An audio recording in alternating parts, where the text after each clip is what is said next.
وہ شیعہ حضرات تھے، اور یہ جو میر صادق تھا یہ شیعہ تھا.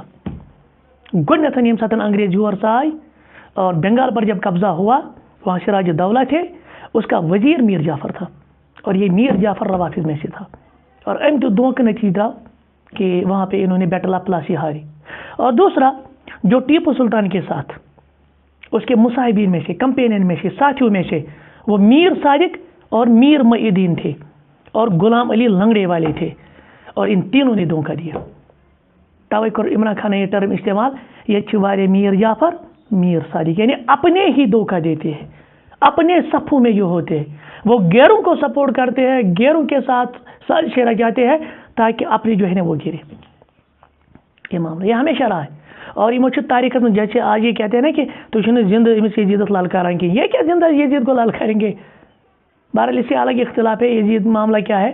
بہت پہ ظالم بادشاہ، اس وقت ظالم بادشاہ تم ونان یزید ہے للکاران. تہ کیا لل کرو تہ پورا تاریخ من یمن یزیدن سپورٹ تیل کرو، تہ یمن حکمرانوں سپورٹ کرو، انگریز تہ انو یور، یہ گئی بادل حکومت آئی کرنا وہ قائم. اور آج بھی آپ دیکھ لیے سب سے زیادہ جو حکومت کے چہیتے ہیں نا وہ کون ہے؟ ان سے بیری صبس کت کرنے پکن پہ کلیریفیکیشن تو معافی دے ایف آئی آر گو. یہ کیا ہے سارا؟ یہ سارا یہی ہے کہ اس وقت بھی ان کی اتنی پراپر چینلنگ ہے اور حکومت سے یوتا ساز باز کوئی بھی ان کے خلاف کوئی بات نہیں کر سکتا. اور جس کو پچھلے 60 سال سے 70 سال سے پابندی تھی نا جلوس نکالنے میں، جب سے بی جے پی گورنمنٹ آئی ہے 2 بار انہوں نے جلوس نکالا. B J P government تریم turn آج دم ٹرن ان لال چوک مز جلوس نس وجہ یہ بی جے پی حکومت بانپان کہ مسلمان میرا دشمن ہے، دشمن نمبر 1، امس کی پڑی اجازت، کیونکہ اس کو پتہ ہے 2 طبقے میرے لیے کوئی مسئلہ نہیں. ایک جو یہ صوفی حضرات ہے، سبحان اللہ الحمدللہ پارن مل تسبیحات، ان سے بھی مجھے کوئی خطرہ نہیں ہے. اور دوسرے شیعہ حضرات، کیونکہ یہ ہمیشہ میرے فالوور، ہمیشہ میرے سیکریفائسر، ہمیشہ میرے وفادار رہے. حکومت کو ان سے کوئی بھی یعنی مسئلہ نہیں ہے، اور ان کو ہر ہمیشہ کرانے من سپورٹ ہر ایک جگہ پہ. بہرحال تو یہ 2 ٹرمز عمران خان نے بھی استعمال کیے، اور یہ ابھی بھی ہے. میر جعفر ہمارے صفوں میں ہے اور میر صادق بھی ہمارے صفوں میں. نتیجہ درآو 1833 مز کور پتہ انگریزوں سندھس پہ قبضہ، کیونکہ سندھ اس وقت کہاں ہے؟ پاکستان میں، کیونکہ اس وقت تو متحدہ تھا نا سارا. پتہ کور 1849 مز یمو پنجابس پہ قبضہ، پنجابس گئی پتہ 2 حصہ، اکھ ہندوستانس ست پارٹیشن پتہ، بیاکھ پاکستانس ست. اور پتہ 1857 تجھو پائی سو بغاوت وہ مسلمانوں نے اٹھائی وغیرہ. آج ہمیں ہندوستان کے ہندو کہتے ہیں کہ آپ نے جنگ آزادی کے لیے کیا کیا؟ ارے آپ اس وقت سوئے ہوئے تھے. یعنی مسلمان علماء درائے 1857 کی جنگس مز، کیونکہ اصل میں یہاں حکومت کن کے ہاتھوں میں تھی؟ یہاں زمام کار مسلمانوں کے ہاتھوں میں تھی. انگریزوں چھین حکومت کما نشان ہندے نشان چھین سو چھین مسلمانوں نشان، لہذا مسلمانوں نے بڑھ چڑھ کر تاریخی آزادی میں حصہ لیا. بہرحال پتہ لاسٹک بادشاہ سوس لورِ دستار، جس کو ہم کہتے ہیں بہادر شاہ ظفر، اس کی کوئی اختیارات تھے ہی نہیں. سو کورک پتہ روٹک تو نیوک سو رنگون جیلس مز، تھوک سو تتہ بند، اور پتہ اس ایسٹ انڈیا کمپنی اس کو ختم کر دیا، اور باضابطہ طور پر پھر برٹشرز آئے اور انہوں نے باضابطہ طور پر یہاں قبضہ کیا. آواز مسئلہ سمجھ؟ اور انٹرنیشنل لیول پہ 1851 مز کور نائجیریا پہ قبضہ، اور اتھے پہ 1868 مز کور مصرس پہ قبضہ یمے برٹشروں، اور 1898 مز کور سوڈانس پہ قبضہ. کیونکہ یہ سارے کے سارے کون ہیں؟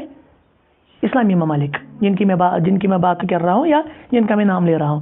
اور 1914 مز کور پتہ عراقس پہ قبضہ، اور 18 مز کور اردنس تو فلسطینس. اور 18 پتہ بنو سہ بیلفور ڈکلیریشن، آپ کو پتہ ہے نا اس اسرائیل تو یہ نا فلسطین مسئلہ تک بنیاد اصلی انگریزوں ترمت، کیونکہ انہوں نے ایک بیلفور ڈکلیریشن 1948 میں بنایا، تک مز دت تمو رعایت اسرائیلس، اور انگریزوں نے وہاں پہ اسرائیل کو بسایا. یاد رکھیے آپ تور ثن انگریزوں اسرائیل، ورنہ کوئی یہودی وہاں داخل نہیں ہوتا. بہرحال اچھا ورود افغانستان، کیونکہ افغانستان بھی سب کنٹیننٹ میں تھا نا. افغانستانس پہ رود ڈائریکٹ انگریزن ہند راج، تکیازِ یہ افغانستان نا وہاں پہ 3 جنگیں لڑی گئی، انگریزن تو افغانستان درمیان گئی 3 جنگ، تو لیکن اس کو قبضہ نہیں کر سکے. تجھو پائی طور سے رشیا تھی وہ بھی نکلا، امریکہ سے نیٹو فورس وہ بھی نکلا. تو افغانستان نے آج تک کسی کو سرنڈر نہیں کیا. لیکن آخ معاملہ چونکہ ان کے جو 3 بڑے حکمران تھے نا، جس کا نام تھا شاہ شجاع، امیر دوست محمد خان، امیر عبدالرحمان خان اور امیر حبیب اللہ خان، یم روز 3 انگریزن نشن مرعوب، یعنی کش پہ انگریز ہند غلام. اگرچہ انگریزوں کو ڈائریکٹ اتر راج کے، لیکن یہ ان سے مرعوب تھے. آپ مسئلہ سمجھ؟ تو اور بہت سارے رقبے سے ان کو محروم بھی کرنا پڑا، لیکن مجموعی طور رود افغانستان یمن نشن نیبر آو سمجھ یہ پہ رود پتہ سرسی بد صغیرس پہ انگریزن ہند راج اور تقریباً یہ 200-250 سال کیونکہ 18 صدی میں یہ آئے پھر یہ 1947 میں یہاں نکلے لیکن پھر جو انہوں نے یہاں پہ ثقافت رکھی سویلائزیشن کلچر ڈالا تعلیم جس کو ہم کہتے ہیں بیگ آف باروئنگ سب کچھ وہاں سے ہی لیا ہوا ہے ہم ان کے غلام ہیں جس کو ہم کہتے ہیں نیو کولونیلزم یہ گئی ڈائریکٹ یہ جن سے پتہ ترا کہ انگریزی سون دشمن اس کے خلاف جنگیں لڑی گئی تحریک آزادی اسٹرگل موومنٹ ہوئی لیکن آج بھی ہم انگریزوں کے غلام ہیں لیکن کس طرح ہے انڈائریکٹ اس کو ہم کہتے ہیں نیو کولونیلزم یا نیو امپیرلزم وہ الگ ایک داستان ہے 12 اس کے بعد روس کی استعماری مہمات یہ ہم نہیں پڑھیں گے ٹائم کے پر انٹرنیشنل لیول پر قبضے تھوڑا سا ہم کچھ اس میں ذکر کریں گے سبحانک اللہم و بحمدک اشہد ان لا الہ الا انت استغفرک و اتوب الیک